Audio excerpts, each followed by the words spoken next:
Section 144 of BNSS of 2023 Order for Maintenance of Wife, Children and Parents. I self Gurdeep Singh Pogal advocate. Today I discussion to you about Section 144 of BNS 2023. इससे पहले जो previous law था वो था criminal procedure code, उसमें 1 to 5 जड़ा है इसको मेंटेनेंस को डील करता था। ये क्रिमिनल प्रोसीजर कोड 1973 में कांग्रेस गवर्नमेंट ने बनाया था, जो कि लगभग 50 साल बाद मोदी गवर्नमेंट ने इसको रिपील कर दिया। अब इसके बारे में 144 ऑफ BNS 2023 के बारे में आपको बतलाएंगे। There are two remedies for petitioner for securing maintenance. The first is a suit in civil court and second is a proceeding under this act. गुजारा पता जो परिवार मांग रहा है, जो वाइफ मांग रही है, जो पेरेंट्स मांग रहे हैं और बच्चे मांग रहे हैं, उसके लिए 2 रेमेडी हैं। वो सिविल कोर्ट में भी जा सकते हैं और यहां इस एक्ट में क्रिमिनल एक्टिविटी भी कर सकते हैं। Next, the petitioner statutory right. जेडे पिटिशनर हैं, मां बाप हैं, बच्चे हैं, वाइफ है, उनका ये कानूनी अधिकार है गुजारा भत्ता लेना। ऐसे नहीं कोई ऐसे मांग रहे हैं, उनको कानूनी राइट है गुजारा भत्ता मांगने के लिए। नेक्स्ट, आर्टिकल 15 सब class 3 constitution of India that the state making an special provision for women and children for social justice and protest. इसका मतलब ये है घर के मुखी की जिम्मेवारी से अलावा गवर्नमेंट की भी जिम्मेवारी है। आर्टिकल 15 सब क्लास 3 ऑफ कॉन्स्टिट्यूशन इंडिया, हमारी गवर्नमेंट का ये स्पेशल ड्यूटी है कि वो औरतों के लिए और बच्चों के हित के लिए समय समय से कानून बनाते रहे। Next, the Muslim women along with Mukta wife may claim maintenance under this act. जो मुस्लिम वुमेन है वो भी इस एक्ट के तहत गुजारा पता मांग सकती हैं। ये जेड़ा गुजारा पक्का है शाह बानो बेगम का केस है 1985 का। इसमें ऑनरेबल सुप्रीम कोर्ट की जजमेंट के बाद जेडी मुस्लिम लेडी हैं वो भी गुजारा पता लेने लगी हैं। और इसमें एक और है मुत्ता wife. What is mean by मुत्ता वाइफ?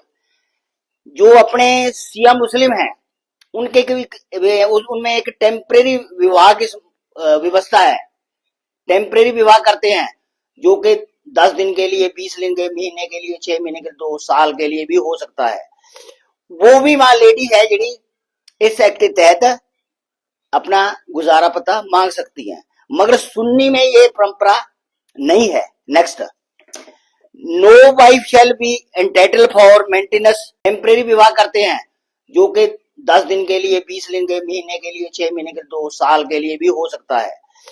वो भी वहां लेडी है जिन्हें इस एक्ट के तहत अपना गुजारा पता मांग सकती हैं, मगर सुन्नी में ये परंपरा नहीं है। Next, no wife shall be entitle for maintenance from her husband if she living adultery और if without any sufficient reason she refuse to live with her husband और living separate by mutual consent.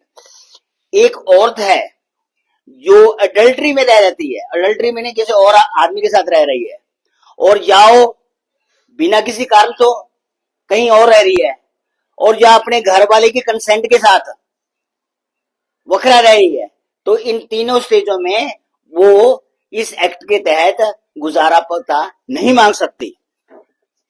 अब मैं एक Karnataka high court की judgement के बारे में बताता हूं, जो कि अप्रैल 22 और 2024 की जजमेंट है, उसके बारे में बताता हूँ। The daughter in law can not claim maintenance from her parents in law under section 1 to 5 of criminal procedure code. जो घर की नूह है, इस जजमेंट के अनुसार घर की नूह है, वो अपने सौरे से गुजारा भत्ता नहीं मांग सकती। ये एक्ट उसको अलाउ नहीं कर रहा। Next, Hindu wife who is divorce till remarriage can take maintenance.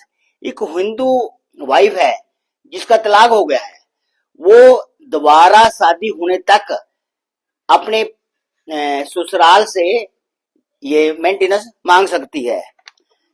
Along with mutual divorce, mutual divorce होता है आपसी रजामंदी से, घर आपसी रजामंदी से कोई तलाक हो गया है, उसमें भी जो लेडी है दोबारा ब्याह होने तक अपनी मेंटेनेंस मांग सकती है। Next, the step sons and adopter child not competent for maintenance. जो मतरेया पुत्र है और गोद लिया पुत्र है, ये दोनों इस एक्ट के तहत मेंटेनेंस नहीं ले सकते। What illegitimate child should be take maintenance, परंतु जी नाजायज औलाद है वो इस एक्ट के तहत मेंटेनेंस ले सकती है। If the man not complies this act, it is duty of magistrate to send him jail for 1 month। अगर घर का मुखी इसकी कंप्लाइंस नहीं करता तो मजिस्ट्रेट की ये पावर है, उसको 1 महीने के लिए जेल भी भेज सकता है। Thank you. If you like my video please subscribe my channel, like and share my video. Thank you. Okay.